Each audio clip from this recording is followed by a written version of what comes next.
Another luto serye nga tayo ngayon mga kamarites, at ang napili nating lutuin ngayon ay ang kalderetang manok. Susubukan ko nga ngayon itong isang klase ng UFC ready recipe na kaldereta sauce at kung mas masarap siya sa dati kong timpla. At kung napanood nyo nga yung dating video ko na nagluto ako ng menudo ay talagang puring-puri ko itong menudo sauce ng UFC. Kaya naman napagdesisyonan kong itry lahat ng UFC ready recipe sauces at kung pasok ba ito sa aking panlasa. Simpleng version nga lang yung gagawin nating kaldereta ngayon at hindi ako magdadagdag ng kung ano-anong ingredients. Hindi rin mahilig sa komplikadong lasa ang asawa ko kaya gagawin nating straightforward itong lasa ng ating luto. At pagdating nga sa panlasa mga kamarites, ano ba sa tingin nyo ang pagkakaiba ng menudo, apritada at ang kaldereta? Sige nga mga kamarites, paki-comment down below naman yung sagot nyo at iisa-isahin ko talaga yan. At mabalik tayo sa pagluluto, nagmura na ba sa inyo yung kilo ng manok? Dito kasi sa palengke namin halos 170 per kilo pa rin siya, kagaya halos siya ng presyo sa Dalig Grocery. Kaya naman dinadayo ko pa talaga ang market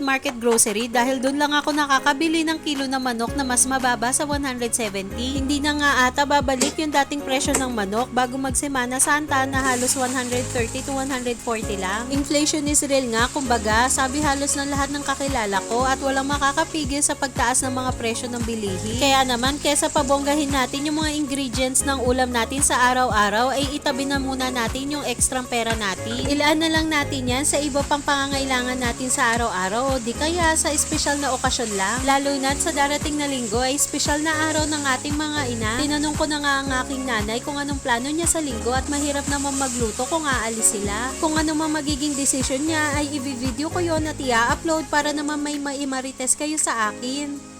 Charis lang. Sigurado naman ako na may naiisip na kayo o pinaplano doon sa ilaw ng tahanan ninyo. Sa totoo lang, madali lang naman pasiyahin ng mga nanay. Lambingin nyo lang at saka lagyan nyo na rin ng laman yung pitakan nila. Ayan na, mabisang tip yan. Sa mga makakapanood nito, pwede nyong itag or i-share itong video na to sa gusto nyong paringgan.